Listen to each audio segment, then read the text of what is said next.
Hello there, my name is Lisa Clarke and I'm the Executive Director of Kawartha Sexual Assault Center. I want to welcome you here today where we'll be receiving a teaching from Delores Lalonde, who is the Executive Director of Niijkiwendidaa Anishnaabekewag Services Circle. Traditionally, I would be in non-Zoom times passing Delores some tobacco and saying thank you for today's teaching. As we move forward, Delores will talk a little bit more about why we would be doing that. I want to give a land acknowledgement, which is something that settlers like myself would do at the beginning of presentations. The reason why we would do that is for us to understand more about the work that we have to do ourselves as treaty people, and in working towards the Truth and Reconciliation Commission's requests for us to speak to ourselves as settlers and our responsibilities on this land. And so I want to offer my gratitude for the First Peoples of this land, this traditional territory of the Miccosukee Anishnaabek. And we are on Williams Treaty and Treaty 20 land. And so for our center, the Kawartha Sexual Assault Center, it's really important for us to understand the complicated nature of colonization and genocide and violence against women and children and gender-based violence. And our center's work in reconciliation and our complicated relationship with the funding that we receive to do this work and the systems that allow colonization and systemic oppression against Indigenous peoples to continue on. To learn more about the treaty territory that you are on, you can visit native-land.ca. To learn more about the Williams Treaty and Treaty 20, there are some search features online.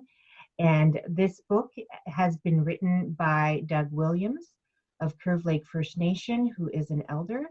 And pick up the book and learn more about the Miccosukee Anishnaabek in this region. I want to thank you, Delores, for coming today and speaking with us and sharing your teaching. Would you like to introduce yourself? Yeah, Bozo, Niijkiwendidaa Makwadodam, Wikwemikong Dunjaba. So my spirit name is the Leading Woman, and I'm of the Bear Clan. And my home territory is Wikwemikong. So it's really important that when people are introducing themselves, that they talk about where they're from, because our names are very individualized and personal in regards to who we are as a being. So a lot of times when you go to ceremony or you're meeting with other people or there's a gathering of Indigenous people, they will always introduce themselves. And that is our connection to spirit world. And before we come to this earth walk, we have that conversation with Creator, and we know what our responsibilities are. And that name follows us and comes with us. And it's our grandmothers or our elders or our healers that are able to retrieve that from spirit world. And ideally that should happen at birth. And unfortunately through colonialism, residential schools, 60 scoop, millennial scoop, like a lot of our people don't have that it's called a bundle, that bundle you come with your name and your clan and your colors when you're born. So, which has a lot of people feeling misplaced about about who they are and their identity. And this is really important to Indigenous people to identify and have that land base, because we are part of the land. We don't belong to it. It doesn't belong to us. We're part of that circle of life and that connection. And that comes with our name and our clan and our responsibilities to this earth. So thank you, Delores. you're I welcome. think for myself, I'm a first generation settler to Niijkiwendidaa, Peterborough. And my family history goes back to Germany. And I have German, Lutheran, and Jewish ancestors and relatives. My maiden last name is Trefsker. And that last name traces back to a very tiny town in Wehr, Germany. And Treff is actually a little resilient weed. So that's where my name comes from. And then Clarke, which was my married name, comes from the Celtic background of cleric. And so I think for settlers, we can make connections by understanding the roots of the names that we have been given in our families, and to understand better the ways in which we talk about where we come from and the importance of names. And part of who I am as well is where my family articulates from, and coming from our family names. So on my mother's side, our family name is Ozawa, which is one of our ancestors who migrated from the United States to Canada when they were all being displaced and put on reserves. And Ozawa is someone who, a person in our family that refused to take a Christian name. And he was the last of our family line that refused a Christian name throughout the years. And that was his original name that was given to him when he was born. And also on my father's side, it's our family name there is Tigawajuan. Tigawajuan means where the stream meets the river. And we are fishermen from that side. So it's a lot of water-based, and where we live is bringing those two streams that meet the river to sustain our families, and this is where our family name comes from on both sides of my family. Thank you so much. Welcome. So the next thing we want to talk about is smudging. Smudging is a ceremony that we do before we start any gathering. Families, if we're having a family meeting at home, for me personally, we will always smudge first so that we are all coming in to a good space. And it looks different from each nation to each nation. I'm Odawa and Ojibwe. And so how we do things are could be different from how a Cree person would do it, or how a Haida person would do it, or somebody from the East Coast coming from the nations in the East Coast, the Mi'kmaq Nation. And there's no wrong way, and it doesn't hurt to ask. It's always important to ask, because, you know, asking the questions helps to open those lines of communication. And when people are smudging, it's just about bringing the space together, getting rid of any negativity. And when you're smudging your whole being. Your eyes to see good things, your ears to hear good things, your mouth to say good things, your heart to feel good things, and your mind to think good things, and your body, and you're giving thanks. And as in doing that, you're also giving thanks for this physical being that you are, as well as that spiritual being that you are, and bringing all of those elements together of who you are mentally, emotionally, spiritually, and physically, and coming into a good space, so that everybody is on the same page and everybody's coming with a kind heart and good intentions. And there are many other medicines that we do smudge with. There's sweetgrass, cedar, sage, there's bear root, there's all kinds of medicines. And with those medicines, depending on what work needs to be done spiritually or emotionally or mentally, there's different medicines that we use in the smudge to help to heal our being, to heal what's happening on the inside. Thank you. You're welcome. Shall we go to the next slide? Sure, we can go to the next slide. I don't know what else I can say about smudging. Well, one thing I noticed is that your board chair, Erin, will smudge her hair, and Yeah. sometimes people will take off their glasses and put their glasses through the smoke. What are some of the reasons that we do that? Well, because our hair is part of who we are. Our hair is our energy source, and our DNA is in our hair, and everything that we have is in our hair. And, you know, for individuals that are going through any kind of correctional system, children's aid system, if they're working towards having their children back, or they have to have certain criteria to meet court standards to ensure that they are being clean from substances, they will take a hair sample. And our hair tells the history of our lives in everything that we do, what we're putting in our bodies. And it's a living thing.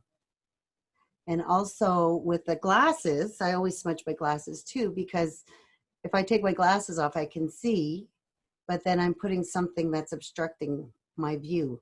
And I want to make sure that any kind of negativity is not on my glasses either, so I can see in a clear, good way. Thank you so much. You're welcome. So here we are in Niijkiwendidaa, Peterborough. This place is a place where both our centers rest, and so we wanted to talk a little bit more about this specific place. So there's not, I think that Lisa has a better understanding of Niijkiwendidaa, because this is not my territory, but I know that it means the river that beats like the heart. And before, if I'm reading my history right, before all of the lift locks were here, there were many rivers that met. It was like Tabaco, but in a bigger aspect. Well, I think that's really sort of the important pieces, that in understanding the place, and myself as a settler, understanding the place where we are living means that we have to understand some of the historical context that has been colonized. So the Trent Severn Waterway is here, but that waterway traditionally looked very, very, very different. Many of the rivers were flooded into lakes, the lakes that cottagers enjoy very much, and the traditional wild ricing was very impacted by that. And there is a resurgence of wild rice growing and harvesting in this region.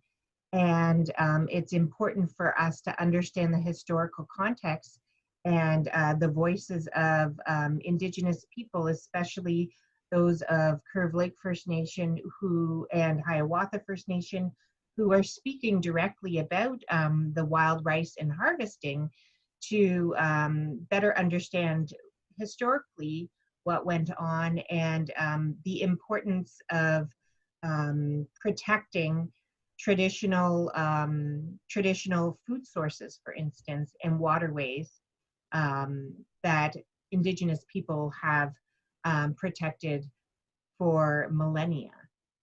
I think another learning that was really significant for me was that the closest residential school to this region was at Alderville First Nation as a technical school. And so there are other residential schools, like in Spanish, but Alderville is not very far away from us. And so understanding that the impacts of residential schools and the survivors of residential schools are around us in this community. Mhm. And, you know, on that note too, you know, you got to think about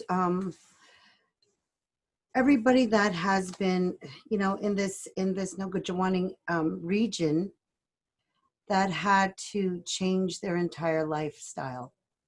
They had to change everything about how they lived off the land, because that was changed through colonialism. And, you know, individuals were placed where the reserves are now. And we need to think about how that has affected these communities, especially in Curve Lake, where they still can't drink their water. Right. So You know, the cottages around have working wells with fresh water, but the First Nation itself does not have fresh water and hasn't for decades. you know, and we're only what, 30-40 minutes from Curve Lake, and they don't have clean drinking water. And you know, and we need to think about how that moving from, you know, this rich place, and the lakes and the rivers have been just totally man-made recreation. Yes, Right. absolutely. So part of the learning for organizations and for the people that work in organizations is understanding the impacts of the actual environmental change to First Peoples here. For instance, you know, the teenage youth that from Curve Lake First Nation that attend high schools here, and they live without fresh water in their homes. And that's important to notice, that that oppression and lack of access to fundamental rights exists in our own region. And so that's why Niijkiwendidaa and Anishnaabekweewag Services Circle provides services here. So Niijkiwendidaa was founded over 20 years ago by a bunch of Anishnaabekweewag and women in the community, and they saw a need because of the increase in domestic violence and how that was impacting our community, and the lack of support that was out there for Indigenous women. So this organization was founded by several awesome elders. They're elders now, women in our community, to be there for, and our reason for being is to support individuals that are being abused, risk of being abused, and to support them through that process, to help them flee violence, have an understanding of intergenerational trauma, so that they can have a better understanding of how they're able to parent their own children to stop that cycle of violence, and also to to learn about who they are as Anishnaabekwe. And because a lot of our people are not, they don't come with that cultural understanding and that sense of belonging, like I had spoken earlier about names, clans, and colors. And the women that we serve come from all walks of life. They're not just from here. We have individuals that come from out west, that come from down east, that come from the north, that come from the south. So it's just like a melting pot of Indigenous people coming together and supporting one another, and having that clear understanding that, yes, we are all Indigenous, but we're not the same, and we're all different, and our identity defines who we are and where we come from that land base. So, thank you so much. You're welcome. So earlier I talked about the proper protocol of offering you tobacco. Can you tell us a little bit why the gift of tobacco is so important? So the gift of tobacco, the story, let me tell you a story. This is how I always start. So years ago, when in the creation story, when the earth was formed and first man was Nanabojo, and he was the first man on earth, and he lived in harmony with the animals, and Creator had given him this plant of tobacco to give thanks in order for him to be a part of the earth, because all the animals were here before we were, and in order for him to be able to sustain his own life, there were some things that he had to do to take life in order for his life to live.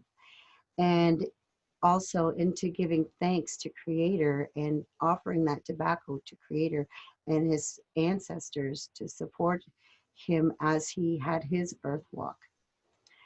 And when we are given tobacco, you know, I have some in my hand right now,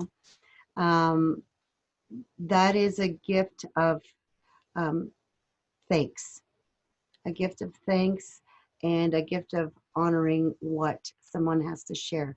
And one thing you need to know in offering tobacco to an elder, to a traditional knowledge holder, you know, a healer, you hold that tobacco in your left hand because it's closest to your heart. And when you're speaking with the tobacco, you are speaking from the heart, and you're you're asking this individual for help that you need or knowledge that you need in order to do the work that you need to do, either for yourself or for your community. So you have that tobacco and you say, I have this tobacco I would like to offer you, and these are the reasons why. And it's up to that elder or knowledge holder or healer to accept that. They can refuse because you could be asking something that they're not comfortable doing. And then for me, if somebody has asked me to do something culturally and I don't feel comfortable, then I would refuse that tobacco and say, I'm sorry, I cannot take this tobacco because I cannot offer you what you are asking. But I can refer you to somebody else, you know, and I will. Because if I don't have the knowledge, I'm not going to take something that I'm not going to be able to share. And that tobacco is not just for me, but it's also for my helpers that walk with me in that spiritual way. So to offer to them. And also with tobacco, when we're taking anything from the land, you know, like I was talking about Nana Bourgeot, about taking from the land, like any plants, because they're a living being and they're a living essence and they're part of who we are. And we're taking that within ourselves to continue to continue with our own lives, to sustain who we are as physical beings. So we offer that tobacco to those plants before we pick it, and give thanks for that plant for giving up its life to sustain us, as well as when we're fishing and when we're hunting, we offer that tobacco to that animal or that fish or that bird that's given up their life to help sustain us. So tobacco is very, very important in giving thanks, acknowledging what we are taking, and giving back to what we've taken in a really good, thoughtful, kind way. There's, thank you so much. There's a story written by Leanne Simpson that talks about giving Samar tobacco to a maple tree before tapping it for maple syrup as well. And so thank you so much for sharing that. You're welcome. And we're going to talk a little bit more about the other medicines as well.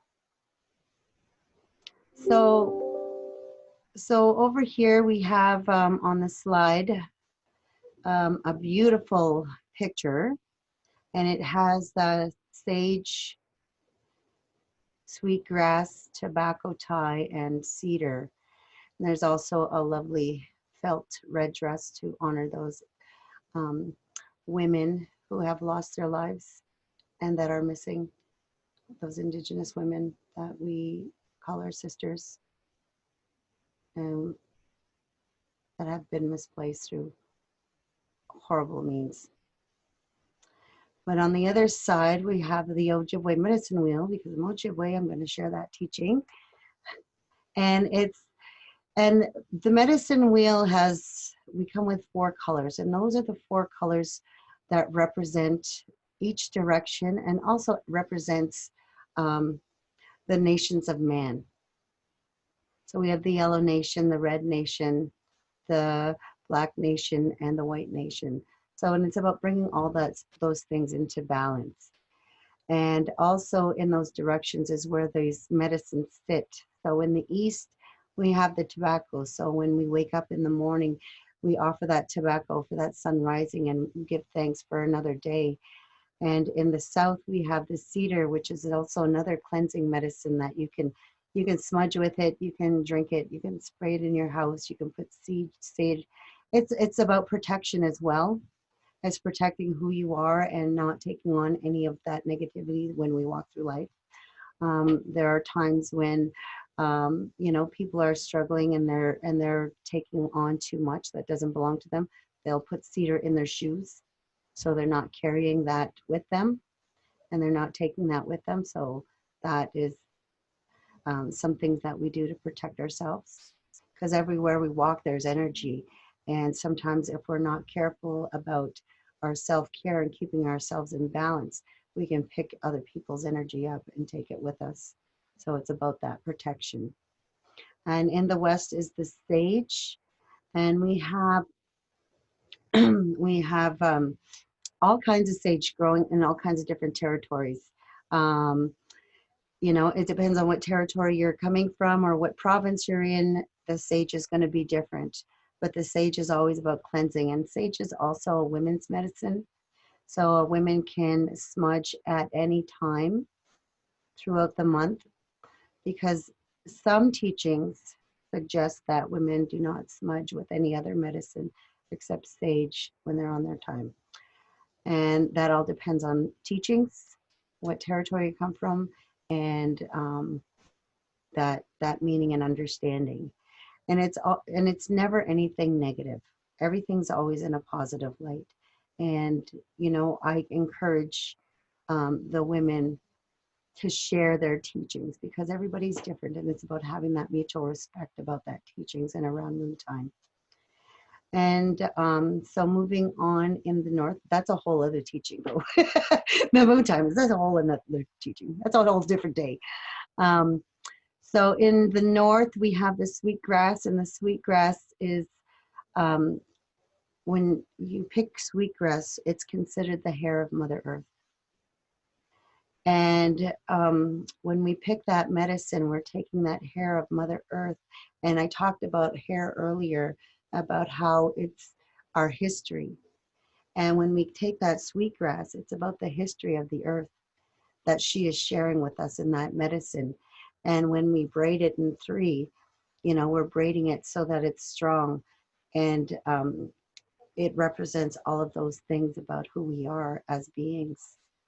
Spiritual beings, physical beings, and emotional beings, and bringing all of those things together to balance our mind. So it's bringing all those 4 elements together with the sweetgrass and that hair of Mother Earth. Thank you so much. You're welcome. And we often see when we were reflecting on hair, we often see Indigenous peoples with beautifully braided hair. And is there a connection in the ways that intentions are put into braiding hair? So some of the teachings are, again, depending on what territory you're from, some of the teachings are around hair it's very personal. I don't let people touch my hair. People are very, very personal about their hair, because of it carries everything about who you are. And one teaching that I've heard, it's a Cree teaching that I got from my elder, is that no woman is allowed to touch a man's hair unless they are his mother, his sister, or his wife. And it's the same with women. You don't allow other people to touch your hair unless you give them permission. It's everything's about consent, right? So, you know, and you wouldn't walk up to somebody and you know, say, "Oh my God, your braid is so nice," because you know what, that's invading their personal space and also their spirit space, because it's quite sacred. And when you think about, you know, the hair of Mother Earth and the history that comes with that, and our hair and the history that comes with that, that's part of who we are and our past and our present. And in order for us to want to share that, we need to give, you know, people need to ask for that consent to know that. And it's very personal. Thank you so much. You're welcome. We're going to talk a little bit today about oral tradition. So in our culture, we never wrote anything down. So if we were to go back, if you were to go back, Lisa, to the importance of medicine slide for a second. Yeah. So if you look in the north, it represents winter. Okay. So if we'll go back to oral tradition. So during our yearly cycle, so there's like harvest time, there's planting season, there's harvesting season, there's, you know, prepping for the winter. And in the winter is when we had a lot of time, because we're in the north. Winter seems to last a really long time. That is when we had our story time and our teachings and our traditions of how ways of being. So throughout the year, there's all kinds of teachings that we have, but it was never taught. It was always on the land and verbal. We would tell, and grandparents are always telling stories about, you know, let me tell you a story, and then you got to think about it. And it's just like, well, within that story, there's a life lesson. And you have to figure out what that is for you. Because everybody could be hearing the same story, but they're going to take something different from that because it's going to be personal to who you are. And this is why that oral tradition is really, really important, is because you're going to hear something that somebody else is not going to hear, and that's going to be relevant for you and how you're going to choose to be and move forward. So oral tradition has been very, very, some places it's really strict. You write nothing down, like that medicine teaching, that medicine wheel, that was never something that was written down before. And you know, the thing is with who we are as individuals and Indigenous people and the Western world as to where it is now, we have to adapt. And because we didn't always have that oral tradition due to colonial residential school, actually, right, and going back, that that inability to share culture or tradition or ceremony was outlawed. And if you were caught doing a ceremony, you would be arrested. And I think it was in 1952 is when we were allowed to have ceremony again without it being against the law, which is not that long ago. No. And there's only one ceremony that I know of that is still we are not allowed to do traditionally, and that's our funeral ceremony. So, you know, everybody's got to go to the embalmer. So that is one of the ceremonies that we have that is still not allowed legally. So But in hearing those stories, going back to the oral tradition, you learn more about yourself, you learn about the land. And when we get our teachings and you're experiencing it as you're getting the teaching, it, well, for me, the way I describe it is that it imprints on my spirit because there's so much meaning behind it. And, you know, even just going to pick cedar and the meaning behind that and the reasons that we're picking cedar for that medicine and that healing work that it's going to do. So, you know, that's that story about that tree, about giving its life, and the story about the tree that keeps its leaves all year round, and how Creator has blessed that tree. There's a story about the cedar tree where Creator has given that tree the ability to stay green all year long, sorry, and lush, in order for us to have that medicine, and it gives selflessly.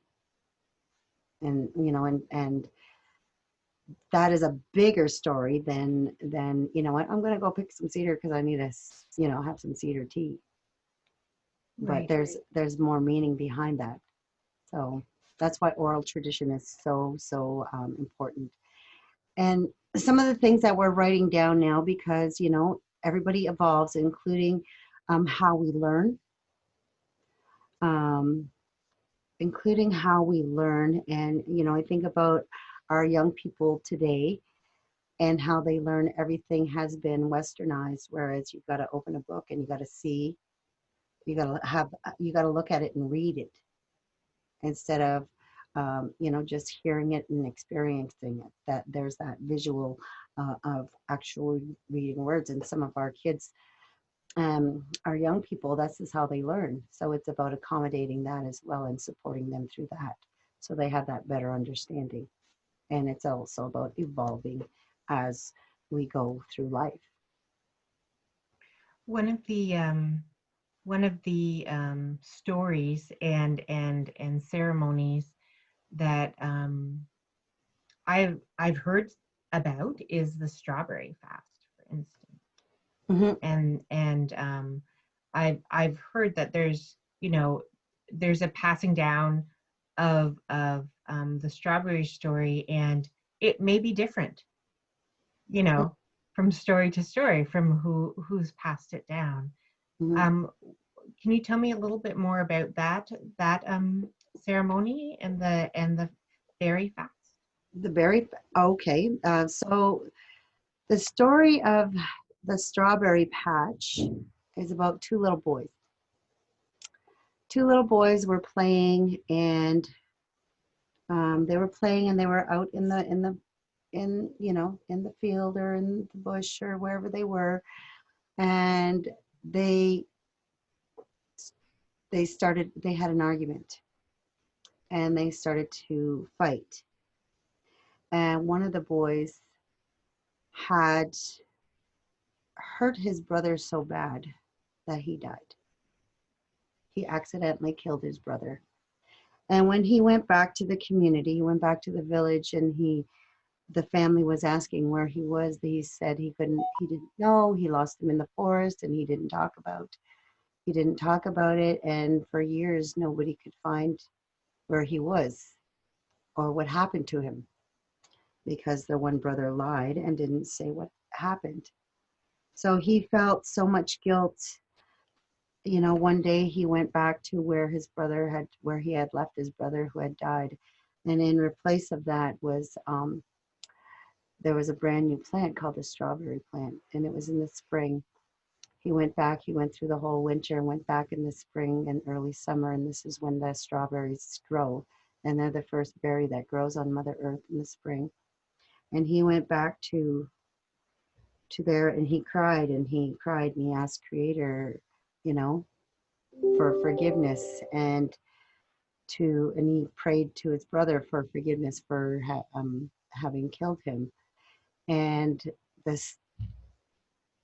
spirit had moved him and talked to him and letting him know that this strawberry plant was his brother's way of forgiving him. And when we think about the strawberry plant, it teaches us about forgiveness. It teaches us about love, unconditional love. And it also teaches us about vulnerability, because it's the only fruit that has its babies on its outside. So if you look at a strawberry, all the seeds are on the outside. And it teaches us that it's okay to be vulnerable. And I've heard that it's called a heart medicine too, because it's shaped as a heart. Cut it a certain way, yep, it's shaped like the heart. Awesome. Yeah, it's the heart medicine. And part of our responsibility as Anishnaabekwe is to gather those berries and gather that medicine and gather those plants to sustain us for the winter, and and to take care of the water. So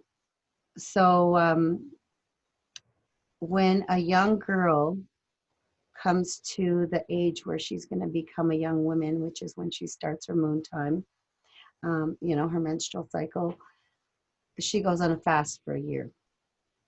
And within that year, she has to sustain from eating from berries. That's why it's called the berry fast. No berries for a year. Wow. And during that year is when she gets all of her teachings and about her role and responsibility as Anishnaabekwewag, about respect for herself. And this is the whole year where she has to learn to understand boundaries, understand herself as an Anishnaabekwe, understand those teachings about keeping herself safe, and getting all of those teachings from the aunties and the grandmothers. The moms don't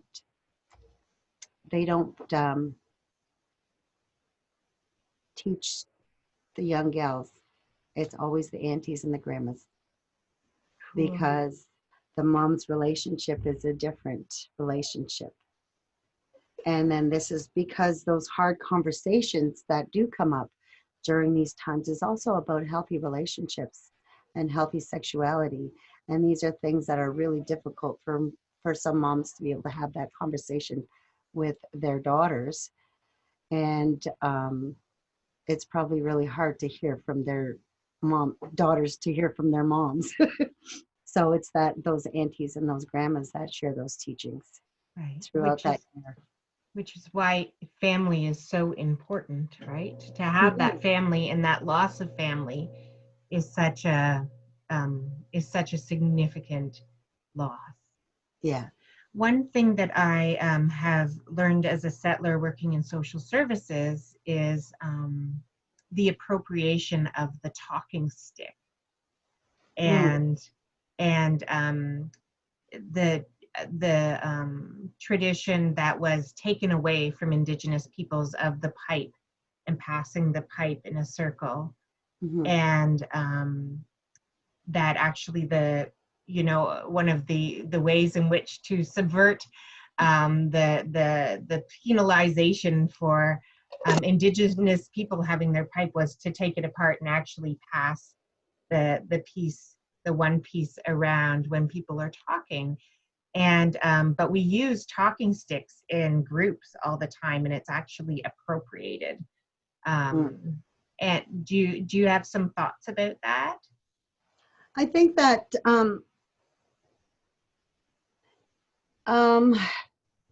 if you're creating, for me, I think that if you have a talking stick, I think it's about having a conversation about what it means first.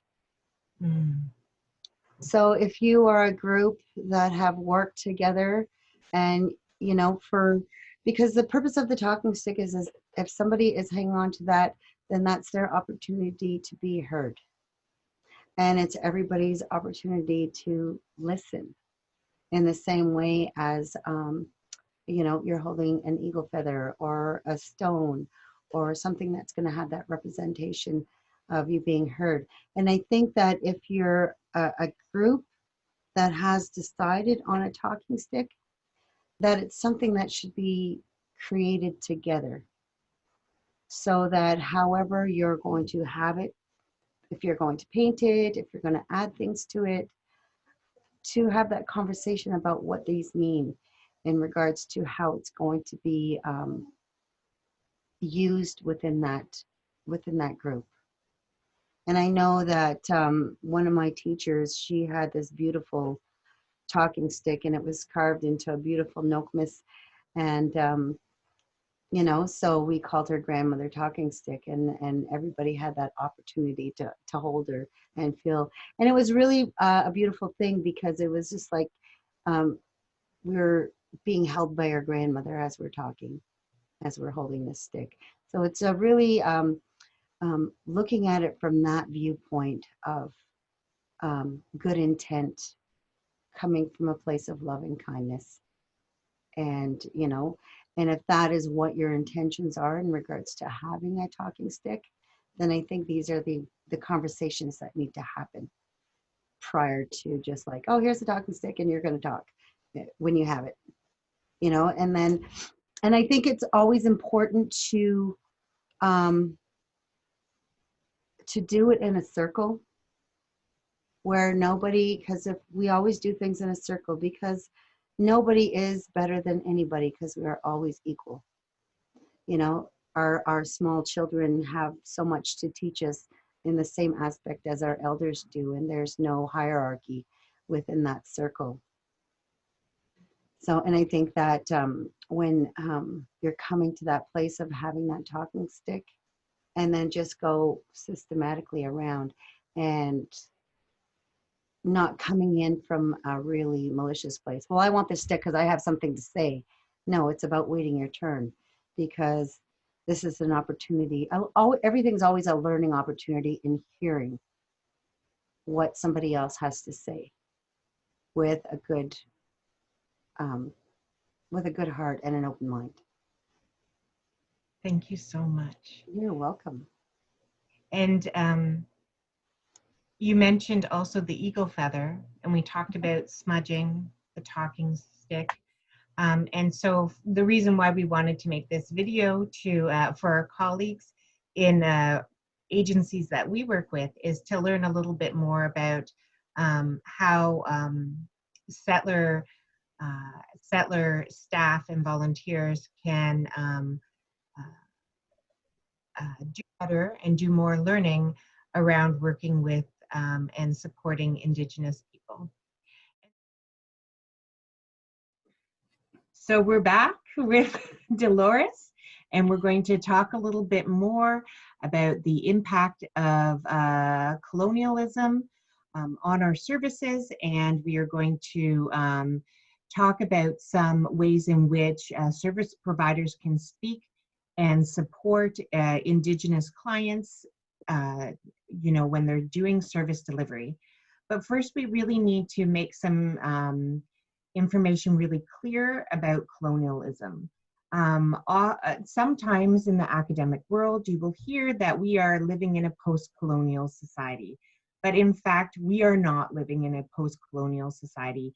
We continue to live in Canada, in the northern area of Turtle Island, in a place that is colonized through violence and settled by the oppressor. And this is evidenced by the continued genocide of Indigenous women, girls, and Two-Spirit people, the types of oppression that still exist in the Indian Act, and even municipal bylaws like those in Halifax that are oppressive to Indigenous people. And so we want to make it clear that from our standpoint, colonization is ethnic genocide, and it is a war against culture and tradition of First Nations, Inuit, and Métis people. That this has been happening for hundreds and hundreds of years and continues to today, including in the criminal justice system, and that the current child welfare system holds files of more Indigenous children and youth than were taken into residential schools. And we ask you to look at the recommendations from the Missing and Murdered Indigenous Women and Girls report on truth and reconciliation to learn more about this. Did you know that the closest residential school was Alderville First Nation? Delores, you wanted to share some stories about this. Yep, and also the last residential school that closed was in 1996 in Saskatchewan. And two of my eldest stepdaughters were in the child welfare system. My partner and his ex-wife had them as foster children and later adopted them. But they were in the child welfare system and they had no place to put them when they were young. And what they had done is they put them in residential school because there was no placement for them. And to this day, they still suffer mentally and emotionally from that, and physically, because of the tuberculosis outbreak, which was not, hundreds of years ago. It was not that long ago. Like 1996 was not that long ago.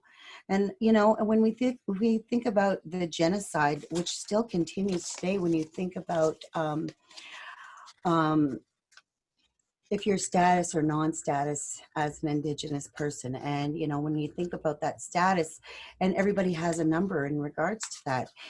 And, when you think about it in these terms as well, we are still the only people in Canada that are counted, because they have a record of how many status Indigenous people there are in Canada. And part of that genocide also is through Northern and Indian and Northern Affairs, is they have set guidelines in regards to who would be deemed to be Indigenous and who is not. So that's part of the genocide that still continues today, is not allowing those individuals to have that connection of belonging to a space. And in order for us to belong to that space, we have to have that status. And according to the Canadian government, if you are not status, then you're not even considered Native or Indigenous, or however that individual self-identifies. So part of that genocide still continues to this day. And the residential school systems still affect people right now. And my stepdaughters are in their late 30s, so it was not that long ago.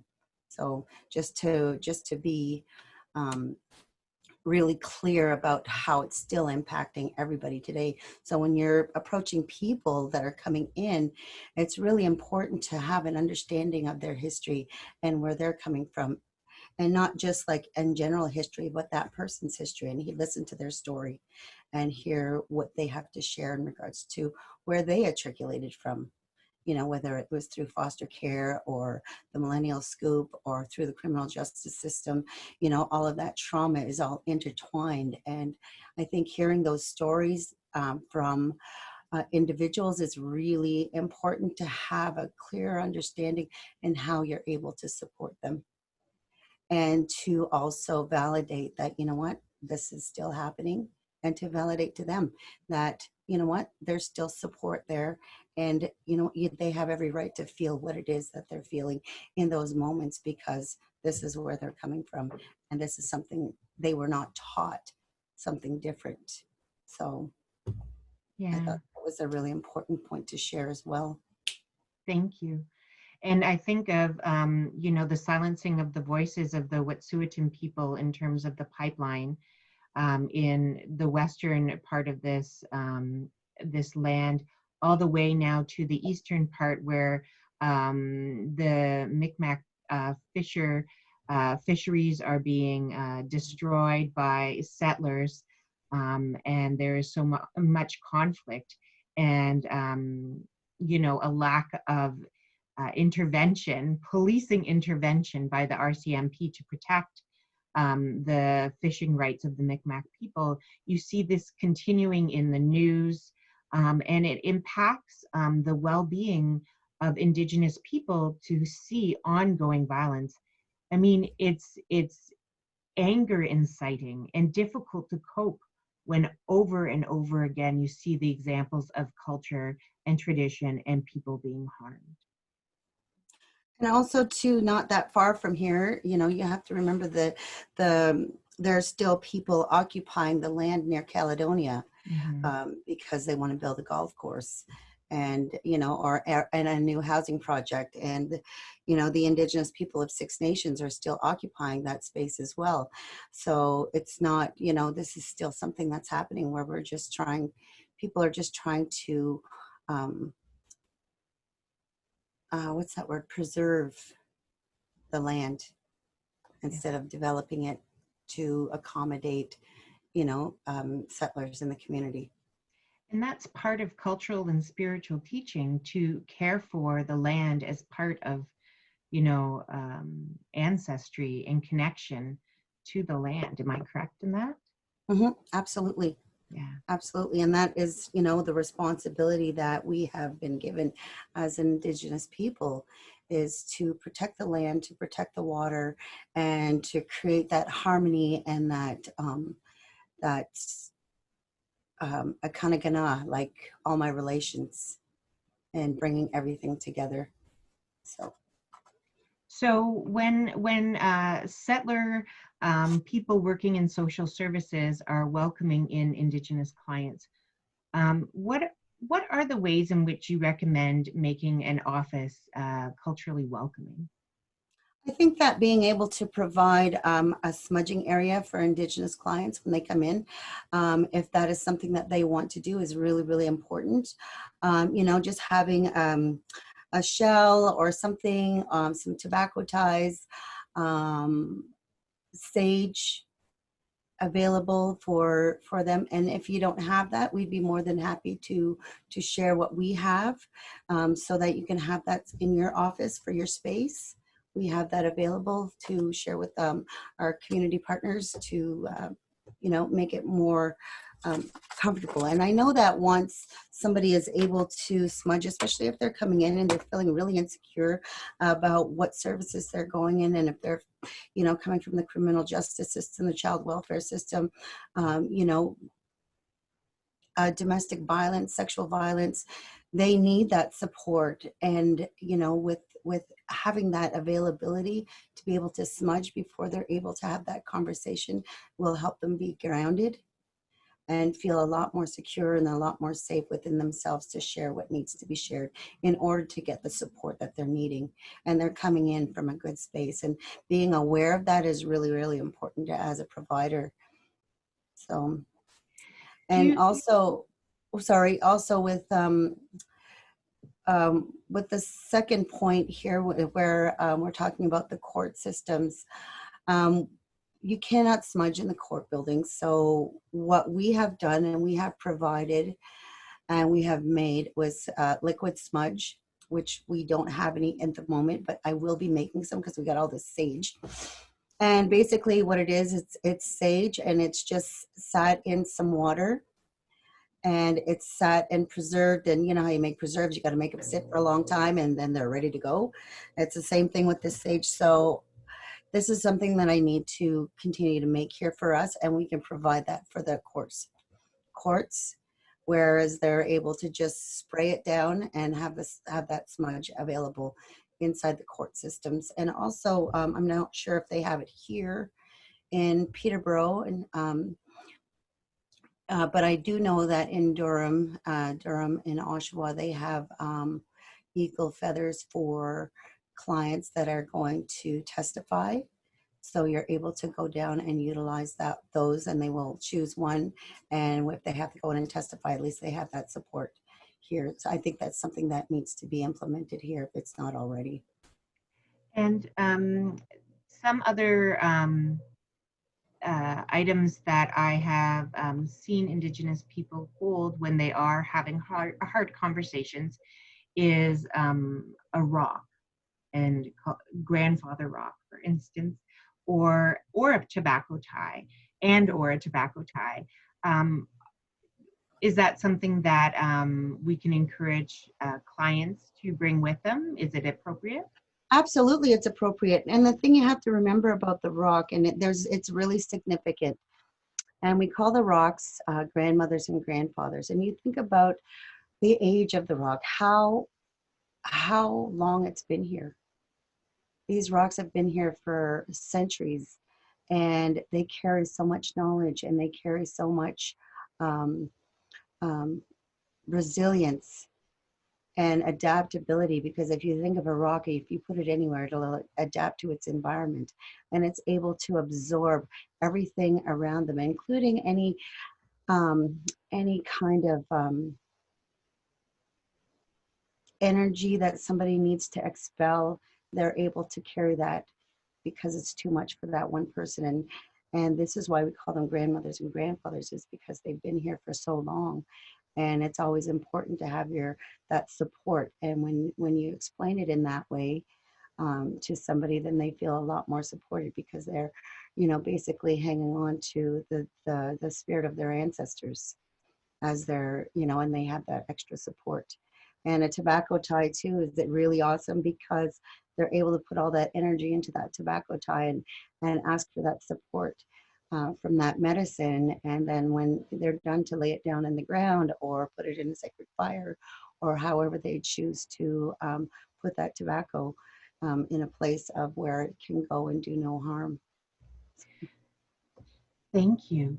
And for service providers, it's my understanding that it's acceptable for a settler to make tobacco ties and put good intentions into that tie. And yes, and so that might be something that at a staff meeting, that a braid of tobacco is purchased, and some fabric of red or yellow are usually the colors I see, in some ribbon, and staff can together put some good intentions into making tobacco ties to have at their office. Is that correct? Yeah, and they don't have to be big, just tiny little tobacco tie. Yeah.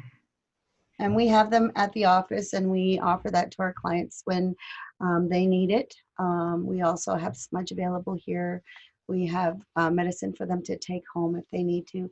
And if you have clients that are asking where they could get some sage, you're more than welcome to refer them to us, because we do have some available. And cedar is everywhere, so you can pick that everywhere. However, we do have some here as well. We keep it in the freezer to stay fresh. So one thing, we talked a little bit about when people ask, where are you from? And we share that. So you shared at the beginning of this presentation, explaining where you are from. And, I think it's important for settlers to recognize we're not saying, hey, I'm from Douro. It's looking into the past and where your ancestors have come from to this place as a non-Indigenous person. But what if somebody doesn't know where they're from? How can they get connected to learn more if they're interested, if that's part of their healing journey? Well, I think for the logistics, especially somebody who's been displaced from the 60s and they don't know where their family matriculated from on this land, or if they're somebody in the child welfare system that didn't know where their family came from. I think making those connections with child welfare, which is always sometimes problematic, because they're not always willing to share that information. And I really advocate for individuals to pursue where they can find out where their land base is from, if they can, through the child welfare system, because they do have records somewhere. And it's always important to support them. And I've also recruited Aboriginal Legal Services of Toronto to support them in a legal aspect, to be able to get those legal papers. And if they do know what land base they're from, it's about having that understanding of what's in there in their community, whether they're Haida from BC, or Gitsken from BC, and, or Cree from, Saskatchewan, Algonquin from out east, and Micmac. They don't, if at least they have a land base, we can do the best we can to get them to an elder from their community, or have an understanding of where we can get that support, so they could have a little bit more of a cultural connection to where their family is from and their community, and how things work for them, because every community is different. in how they do ceremony and their clan systems, and how they retrieve spirit names. So it's always really good to try and connect individuals with where they're from their land base. And if they don't know, then you know what, we have elders that are able to support them through that process, and help them just to connect with themselves and to the land that they're standing on, because it's all connected across the board, right? All across Turtle Island, we're all connected from that space. We know that it's so important in our healing journey to feel connection to others. And so, for settlers working in the field, I remember the experience of having Sandrina DeFinney, who is an Indigenous scholar from the East Coast now working at the University of Victoria, really call out these models that we use in social services around the way we do our work, and that reconnection to land, family, ancestors, receiving your spirit name are such an important part of Indigenous resurgence and resilience. When we look at things like Maslow's hierarchy of needs that we have used so much and is taught so much when people are learning about working in social services, what we know is that Maslow appropriated that model from the Blackfoot people, and it's actually turned upside down in the true teachings, and that self-determination and understanding yourself and knowing who you are is the basis of having a good life, and having all those other pieces of food security and housing and relationship, all that interconnects after we know who we are and we feel grounded in our identity. Yeah, and from my experience working with individuals that have come from this ongoing trauma, and trying to figure out where they are, where they're going, and who they are as individuals. And it's always really awesome that we're able to as a community support them. And we talk about from infancy to till we become an elder, and it's that circle where we all sit. There's no hierarchy, and it's about all the roles and responsibilities that we have at each age and stage of our life, that through these teachings and the ceremonies that we do have. And a lot of the majority of our people didn't have those ceremonies from the time they were an infant, because at each age and stage there's a ceremony in your life that happens. And it's good to be able to have that conversation with individuals who don't have that understanding, because they've never been taught. They've been displaced through the systems in our society, and they have no idea about Indigenous culture and traditional teachings and ceremonies. So, I found that in sharing those teachings and those ceremonies that happen at each age and stage, they have a better understanding of why they feel so disconnected, because they were not able to have that connection to family, to community, to the land, to all of these things that encompass who we are as part of this land.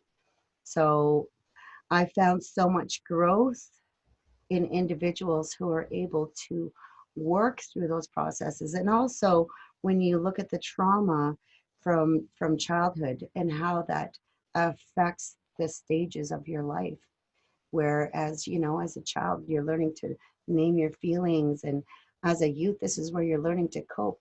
And if you have not been able to have that understanding or those teachings or that support around how to do that, of course it's going to affect your adult life and the choices that you make. And this is what we share here at Niijkiwendidaa. This is our one of the modalities that we use in regards to traditional counseling is providing that support and that understanding of that circle that comes full circle.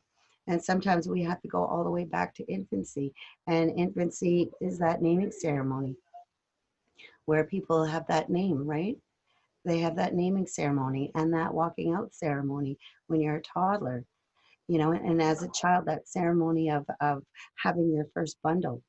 So, you know, these are all the things that we process and we go through with our clients as they come in. It's not chronological, but it's still connection, right? And that understanding of how that's happening. So, and I have even had women, adult women who have gone on very fast because this is something that they never went through as a young woman, and get all those teachings and all that understanding and that ceremony of being a woman within the community, and that you're ready to do that work and your role and responsibility. So it's really empowering by in having these women, because I know for myself, I didn't grow up with the traditions or the culture. I was raised Catholic, and yeah, so we're not going to go there. But anyways, but when my oldest daughter started her moon time, I went on my berry fast with her, because this is something that I didn't do. So this is something that we shared together as mother and daughter.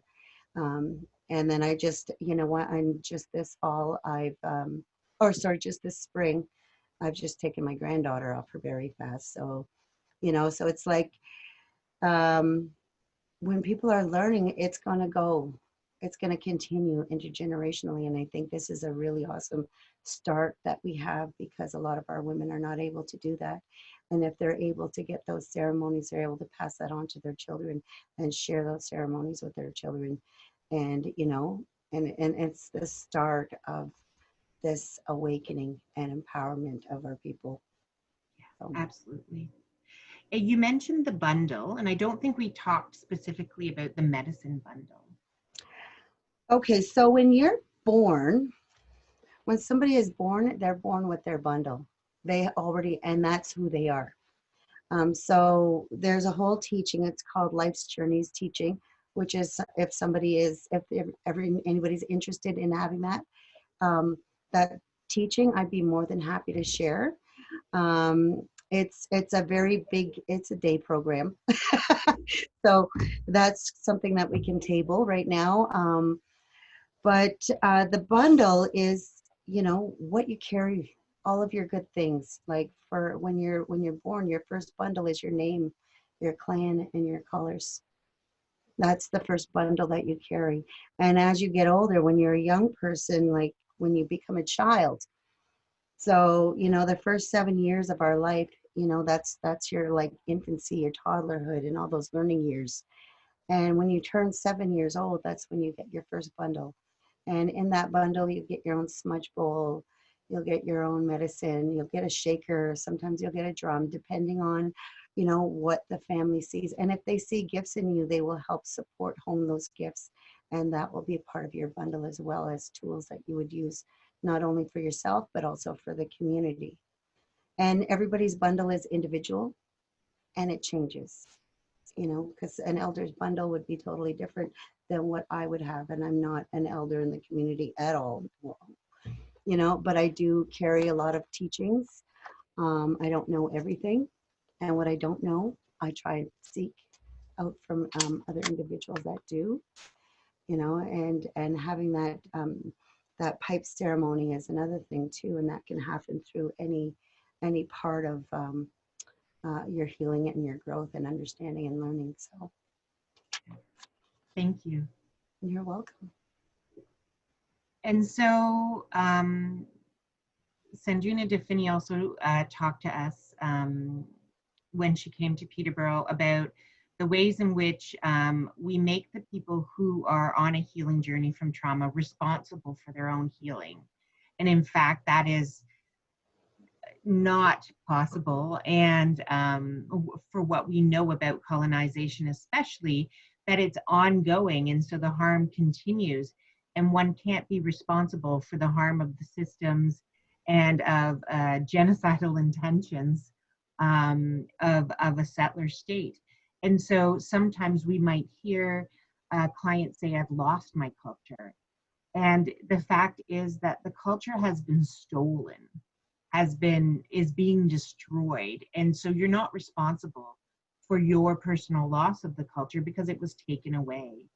And this idea that I'm still on my healing journey as an excuse that I don't have all my ducks in a row. I haven't achieved what I'm supposed to achieve according to settler society and culture. And in fact, when the harm keeps happening, how are you supposed to heal? One thing that she really pointed out to us was, people who say I have intergenerational trauma. And Sandrina DeFinney really wanted us to rethink that as this is colonized trauma, that the trauma that happened to the generations before was the same type of trauma. And we all we have these symptoms of the trauma. But for particular Indigenous people, that trauma is continuing. You can't get out under it unless there is a complete revision of our systems and this land. And then finally, I couldn't keep my children safe, that guilt. And in fact, the systems themselves have harmed your children and harmed you. And the children have been taken away from you. You have been taken away from your culture. And in fact, that is the harm. It's not you that couldn't keep your children safe. It's not all on you at all. And so she really wanted us to really understand that when we use these labels of post-traumatic stress disorder and we're labeling and pathologizing Indigenous survivors on, that it's really, we really need to understand the way people experience trauma, the way they cope from trauma, and then that colonization is still happening. So how in the world are you supposed to get out from that? And that it's the responsibility of people working in social services to understand that and not make those clients feel responsible for their own healing journey and their successes, that we're walking with people and validating their experience.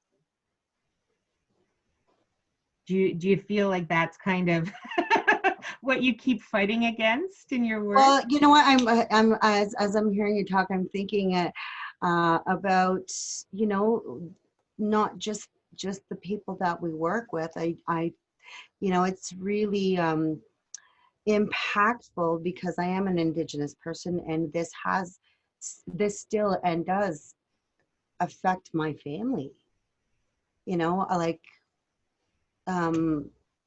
There's still so much conflict in regards to, I lost my culture as to it was stolen. And, there's so much conflict that happens internally with people in regards to culture, especially if they've been raised in a Christian environment, which was, forced upon our people, that, the next generation doesn't get to learn anything about where we came from, that connection to the land. And there's conflict within, not just internally as an individual, as they're trying to have an understanding of that culture, but it's conflicting with the Christian views of how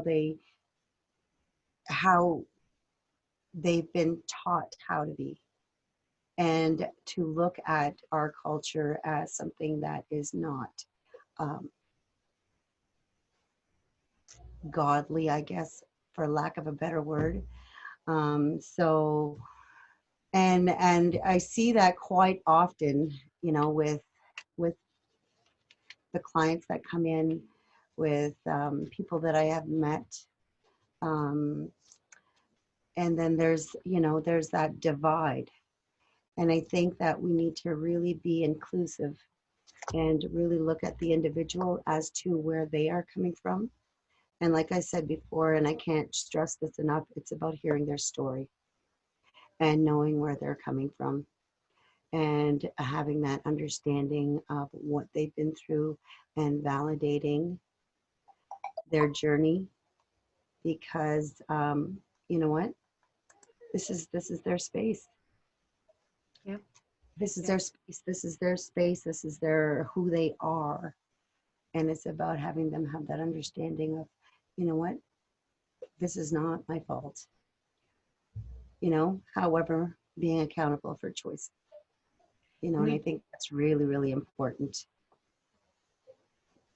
Yeah, I think that grief and trauma have, you know, some really clear symptoms and ways of coping that we don't have to pathologize to have empathy for, No. to understand, you know, the greater historical context of what is still happening.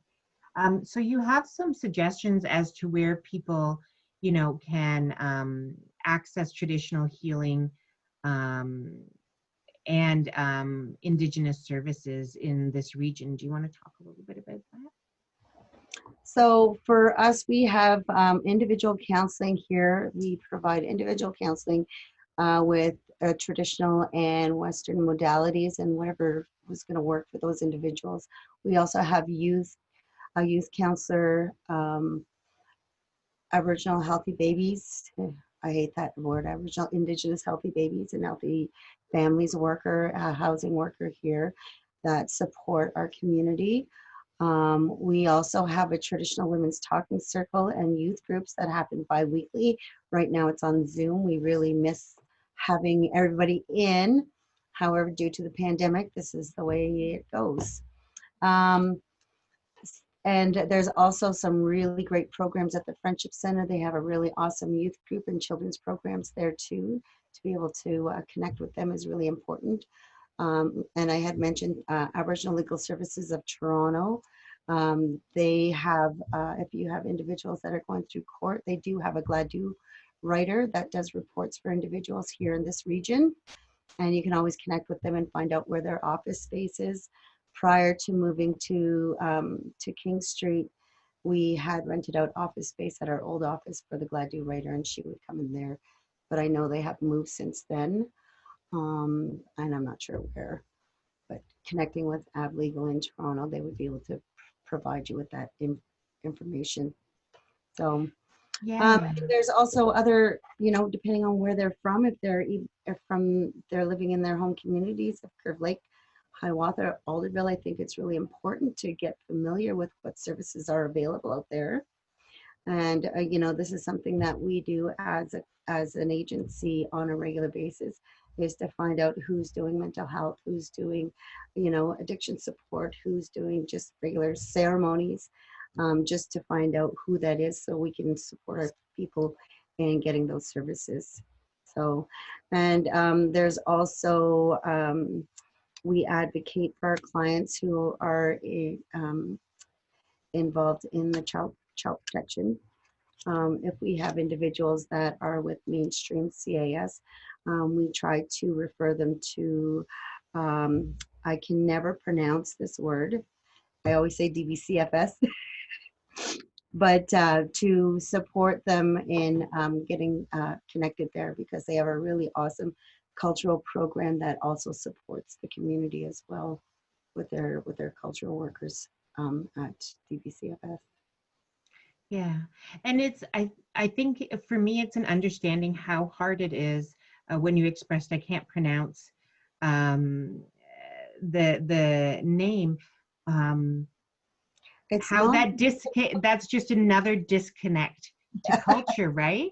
Like, yeah, and how frustrating that can feel, you know, when there's so few language teachers and fluent language speakers, you know, available and living at this point because of this genocide. Mm-hmm. Yeah. Yep. Yeah. So I think that's important to sit with, right? yeah, it is really important to sit with. And, you know, I try to understand the language as much as I can, because this is something that my mother, you know, this is another part of the colonial residential school things that has been really, has impacted our people, is not being able to know the language. My mother and all of my aunties are fluent Ojibwe language speakers and Odawa language speakers, and because of the residential school which they went to, and they were told not to teach us the language. So my sisters and I do not know the language. You know, we know some words, and we're not familiar with how things are said, but we know some things. And I just listen for my name when I'm with my aunties, and try to really get that understanding. And so it's, I think from a settler perspective, it's important for us to connect and reflect on the possibility of us, you know, coming from English language speaking European countries or other countries around the world, and what our access is to the first language of that place. So for instance, you know, my family background is German. I can access a German dictionary, you know, Rosetta Stone. I can learn German online. I can on Netflix find a German movie and listen to it in German with English subtitles. And it is not the same experience for Anishnaabekwewas, for instance. No, it's not. But we do, there is a Ojibwe English dictionary on Google. Yeah. So if you Google it, you will find it.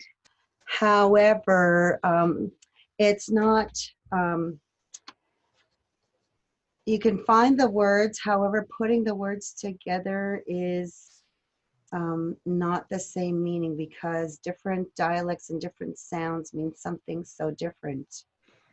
So it's and they, like I had said earlier, that there's so much meaning in such a small thing. And you know, I think about my granddaughter's name, which is huge. It's Ozawa Mishkiki. Oh my gosh, I forgot it. I can't believe I forgot it. I say it to her all the time, and she's like, "What?"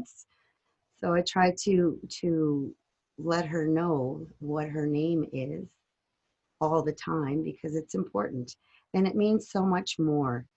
And her name is Ozawa Wabigwan Mishkikikwe, which is a big, long word. And in Latin terms, it basically means yellow flower medicine woman. Wow. But that's not, but there's so much more. And with the whole dialect, it's about her role and responsibility to that medicine, and her role and responsibility about learning about that medicine and how it's going to support, and how it's going to heal. And if we think about the yellow medicines that are around us, like yarrow, St. John's wort, all of these medicines, and usually those yellow flowers are for healing, not just for physical healing, but also mental health healing. So that's part of her responsibility, is to support the community through that process, and knowing those medicines that are going to help them understand about feeling better, mentally, emotionally, and physically and spiritually. So that's what her name means. Wow. So, you know, so this, you know, Dr. Wignamog Benojiag means so much more than just, you know, child and family services. It's about supporting that community and these children, because Benoji is children. Oh, wow. Yeah, so. Thank you. You're welcome. And so one of the ways that you talked about life's journey that that you offer at Niijkiwendidaa, you also offer the Kairos blanket exercise. We do. So the blanket exercise was created with some Anglican priests and nuns and community members, as well as Indigenous individuals that came together so that they could have that understanding and a place where we can look at our history chronologically, from East Coast to West Coast, from the North and the South, of how the whole system of colonialism has impacted the Indigenous community as a whole within all of Turtle Island. And it's a very in-depth, emotional, factual exercise, and it's very interactive. And right now, because of the pandemic, we can't do it because it is an interactive exercise where people are getting in close proximity of each other. So we are currently in the process of trying to figure out how we can do that virtually. So it's a work in progress. So I'm hoping that we're going to be able to have it ironed out before the end of the year and start doing the blanket exercise virtually in the new year. And that's something that we would be more than happy to offer other communities as well and other agencies. So I think that it's a great way to have that clear understanding and that empathy of what has happened and how it still impacts individuals today. And I know that we have offered this exercise to many, many communities and different other organizations. And in that process, we like to sit with individuals after to ask them how they feel about how this exercise has impacted them. And, you know, I'm not surprised how many individuals do not know the history of the Indigenous people here in Canada. And after completing the exercise, they have a better understanding of what that is. So, you know, I can't wait for this to be able to work shared with other individuals because I think it's really impactful. Thank you. Thank you so much. So we wanted to make this this conversation an opening for further conversation, so that our community partners and their board members can connect with Niijkiwendidaa for more teachings, for more professional development, to access medicines for their clients, and to just touch base with you. So thank you so much, Delores. And we have your email here, because email works during COVID-19 and getting in contact, depending on where we are in terms of provincial lockdowns. Yes. And Miigwech for sharing all of your knowledge and your wisdom with us and with all the agencies that are going to watch this training. Great, you're welcome. It's my pleasure to share. And you know, I just wanted to add that part of my responsibility with my name that was given to me from the elders in the community part of my responsibility is to share my knowledge, to bridge that gap between Indigenous and non-Indigenous peoples, to come together and bring that harmony back that has been gone and due to the systems that we live by. Yeah. So miigwech for having me. Thank you so much. Thank you. You're welcome.